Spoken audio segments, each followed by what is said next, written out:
always thrilled having him back here on the Rich Eisen Show in a Wednesday spot, which he answered the bell every week during the regular season, kind enough to do so during the postseason as well, from Good Morning Football and his podcast, 10 Questions with Kyle Brandt on Spotify and Ringer. Kyle Brandt. How are you, Kyle? Happy New Year, brother.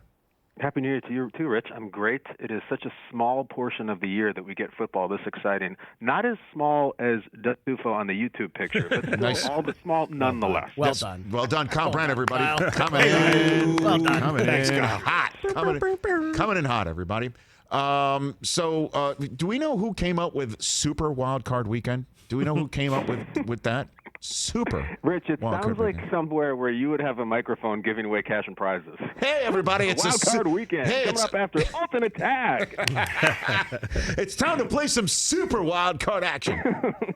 Well, actually, the way I mentioned is I everything goes back to Looney Tunes for me. The way, Wile E. Coyote's Super Wild Card Weekend. That's the way I'm going to be saying it from now on, even though it might sound I'm weird. going to say it with the I said a Super Wild Card Weekend. Listen to me when I'm talking to you with 6 playoff games. That's exactly what we got this weekend, and I'm going to jump straight in, Kyle. I'm going to jump straight in right to the third rail here, because I know you were saying you were not buying the Trubisky renaissance. You were not buying the fact that Trubisky and Matt Nagy and Ryan Pace were just being them. It's now the BU backed in to the playoffs, but with 3 nice games before taking the Packers into a fourth quarter competitively. They're in the playoffs because of that. Yep. Do you buy this? Do you like it? You think this is the future for your team, or what?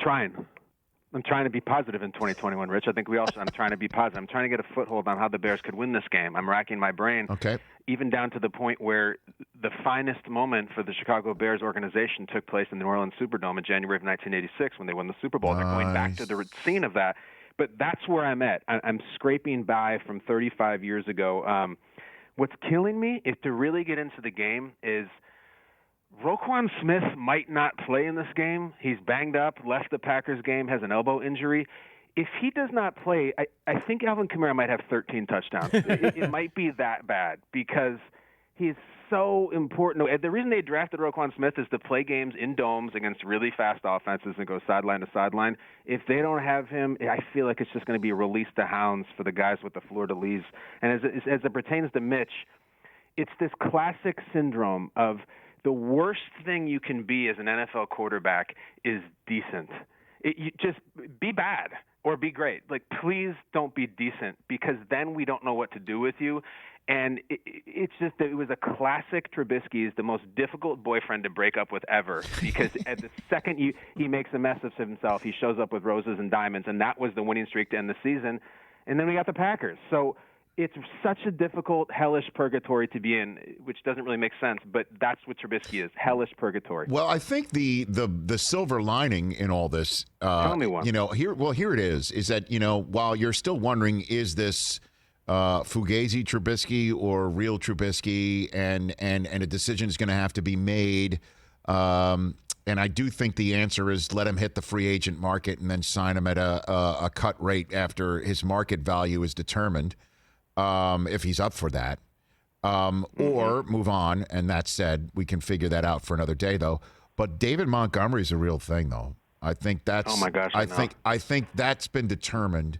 That you were hoping for that last year didn't materialize, led to a disastrous season, and the fact that the run game was allowed to balance things out, in a way that we're still waiting to see if the Bills could do such a thing, and they might not need it. You know what I'm saying? Like that we're seeing Montgomery showed, and he could take you home in a playoff game the way that he's been playing. That's at least the good stuff, I think, with the defense that you clearly will bring into the next season as well. I think so, too. Listen, the Montgomery thing, it got lost because the Packers blew their doors off in the second half because Rodgers is Rodgers. But that Bears-Packers game started beautifully. It sure did. The Bears had one of the best drives they've had all season. Montgomery's going right between the guards. He's gashing the Packers. He got hurt for a second, went out, and they lost all their momentum. They lost everything. But they've found something in him. Now, are they going to be able to hang in the dome? I hate the matchup. I do. As a Bears enthusiast, I was hoping for anybody they can muck it up with, play outside, even Tampa. I don't care. I just don't want to be in 72 degrees AstroTurf. That's not the way the Bears are built. It's Trubisky to Allen Robinson for 12 yards and Montgomery for 3 yards. It's a terrible, terrible matchup. And look, they've lost to Breeze during the Nagy era. They've lost to Bridgewater during the Nagy era. If you want to say they're due, they're due. And I just wish, Rich, having come on your show all season long as a Chicago native, I could say one bleeping thing positive about the Bears. I feel like I'm such a downer about the Bears, but they betrayed me. They betrayed you by, losing 6 games in a row and and I guess making the playoffs. But now here I'm supposed to be like, you know what, Rich, we made it. We're in. I can't say they're going to beat the Saints. I love upsets this weekend. I do. So then I don't know if I can get to that one. Let's get to the poll question then, Christopher. Since Kyle Brandt likes poll upsets, that is the subject of our @Rich Eisen Show Twitter housed poll question. Go for it. Yeah, buddy. Who's got the best chance to pull off these super wild card upset? Super wild card upset. Okay. Browns. It's a great poll question. Browns, Colts, Titans, home dogs, or the Washington football team. Okay, I think that one of the people who is most upset, of which there are millions of people upset about Nate Sudfeld coming in for the Philadelphia Eagles, I think one who was secretly upset about it was Tom Brady. Because if I'm Tom Brady, I'm like, please, for the love of God, let the Giants in. Even if the Cowboys won, let them in. I don't want to face those guys on the Washington line. No doubt. If you're 43 years old and you think you want to run away from those guys for a whole night, even their names are terrible. These are guys named Chase. And Sweat and Pain. That sounds like every middle-aged guy's nightmare, and that's what Tom Brady has to face. So Actually, just Washington flip the table, maybe. That's the one I'm hoping for because I think it would be the most shock and awe. Exactly. Talk about middle-aged nightmares. Just hearing those names made me want to pee in the middle of the night. Quite honestly, it's a real thing. But you're not wrong, though. It's called middle of the night urination. Get off your phone. When are you going to be home? They have all the players named that. All the things we dread. Kyle. Chase Young said he wanted Brady too. And then Arians is like, it could be one of those be careful what you wish for. And Washington's defense, they give you no yak. They hit you and they put you right down right away. It's very rare that you get one of those 30-yard gains because the last 25 yards are due to a missed tackle or a missed assignment. They're really poised. So you're choosing Washington football team in this poll question right now? With an asterisk. Yes. I know that it's a poll question. You're supposed to choose one. Sure. Rich, I really, really like Cleveland. And okay. I know what's going on, and I know it's not pretty, and I know COVID is a vicious bastard, and I hate the timing, and we know the story of the Joel Batonios and all the years it's been since these guys have gotten in. I like Cleveland. I read a piece this morning by Mary Kay Cabot that I thought was unbelievable, and it detailed the mission that Kevin Stefanski has been on since March to say that this wrath is coming, and we are not going to blink. We are going to be the team that doesn't blame it on it, that does not make excuses because of how this affects us. And they've been through so much already, massive injuries, COVID affecting Myles Garrett for 2 games, the COVID fiasco against the Jets, the Steelers win. I think this team has an identity of bring it on. We will make us stronger. And I really, really like Cleveland this weekend. I know it's nuts, and I know they're up against a lot and not having the head coach and the play caller and all that stuff. I don't think Pittsburgh's that great. And in a roundabout way, between the ears, psychologically, motivationally, what has transpired in the last 48 hours might actually be a good thing for Cleveland in terms of I think it's going to light the craziest fire they've ever had. Now, that is a heck of a take, and one that is in the realm of possibility, no question about it.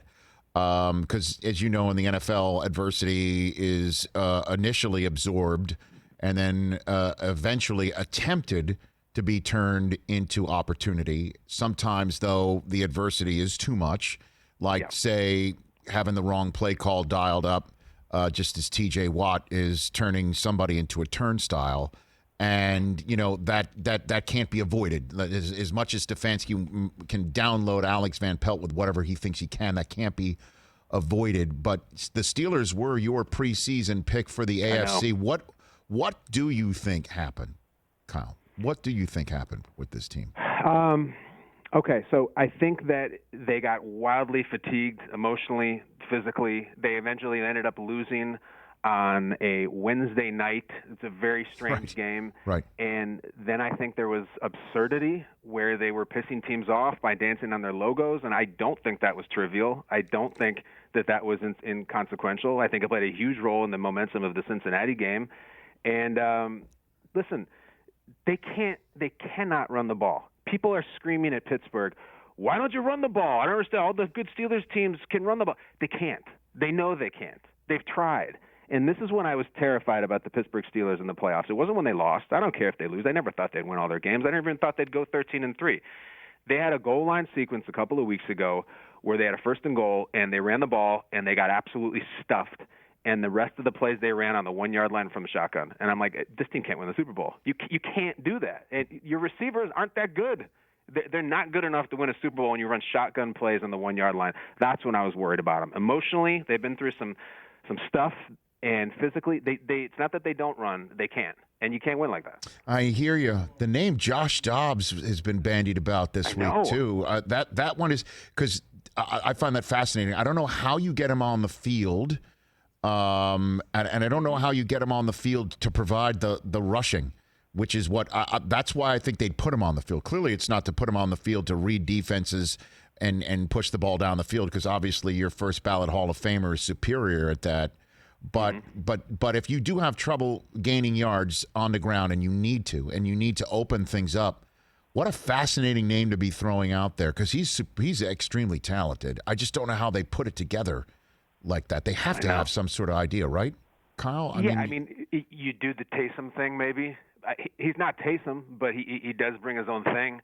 There's a couple of things this weekend, Rich, like where some big-time head coaches are going to have to make some crazy decisions. And for Tomlin, it might be like, you know what, take Ben off the field. And then the one we've been batting around a lot is with McVay and John Wolford. Now, the situation becomes really easy if Goff can't go. But we've been biting at this apple that Pete Schrags has put out there a lot. Peter Schrager, who knows the Rams really well, about, listen, if Jared Goff is good to go, they're still not thrilled with playing him this weekend. And that Wolford brings this kind of Jalen Hurts in for Carson Wentz type energy. Oh my! I don't think it's a lock. Okay, now let's do this, Kyle, because this is great. Kyle Brandt here on the Rich Eisen Show, mentioning about Good Morning Football, where you can see him and the rest of the gang every day on NFL Network at 7 a.m. Eastern Time. Okay, I don't know which narrative that I'm hearing a lot about is crazier. Okay, you tell me. The one you're touching on, which is, I guess you got to go higher register on this one. Maybe John Wolford's a better choice than Jared Goff. Okay. That's intangibles. And then this one's not even being said higher register. This one's just being said, like this is the gospel. That the Dolphins made the mistake of taking Tua with Justin Herbert sitting out there. That Tua is essentially useless. Chan Gailey just lost his job today because he resigned. Tua is the issue. And Herbert is, he is all that plus biscuit. But I don't know which one's crazier, that Tua's already finished and Herbert was the winner of that draft class in that choice, or what you're talking about. So I'll give you the floor on which you think is more real. This is a great supplemental poll question. There you go. There you go. I bit back at Peter hard about the idea that John Wolford would start over a greenlit Jared Goff. I mean, listen, I'm not a Jared Goff enthusiast. I'm not even sure there is one. I think that he is. Wow. I think he is the hummus of NFL quarterbacks. It's just fine. It gets the job done. It's never going to blow your hair back. It's going to be fine. But Jared Goff is won the NFC title game in the Superdome. Jared Goff just this year has beaten a bunch of these teams in the playoff field. Like I understand he's not exciting, but to roll out someone from the Arizona Hotshots who literally didn't score a touchdown last week, there's all this revisionist history about what Wolford did against the terrible Arizona Cardinals defense. He didn't score a touchdown. He had 9 points. The Rams defense had 9 points. So I think any storyline that says, you never know, McVay's crazy, it's his team, he may roll with the hot hand. The hand is not that hot. I think he'd be nuts to do that. And if Jared Goff didn't start in a scenario in which the doctors say he can, and they said we're going with John Wolford, I would immediately demand a trade if I was Jared Goff and say, I'm out of here. You don't believe me and you're going to start the hot shot over me? No. I think the belief in Goff is much higher in their building than I hope.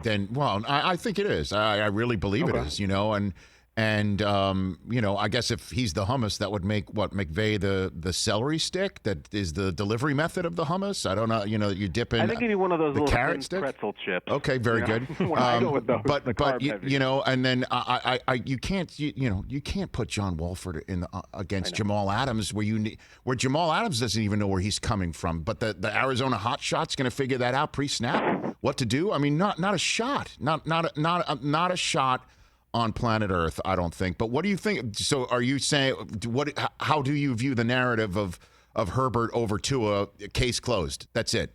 Next case. What about that? Tua had maybe the weirdest rookie season I've seen in a long time from a quarterback. And I remember, I think it was the third quarter of that game, I was already seeing people online saying that the Dolphins need to draft a quarterback next year. Right. It's crazy. No, I've been a massive Tua enthusiast, massive.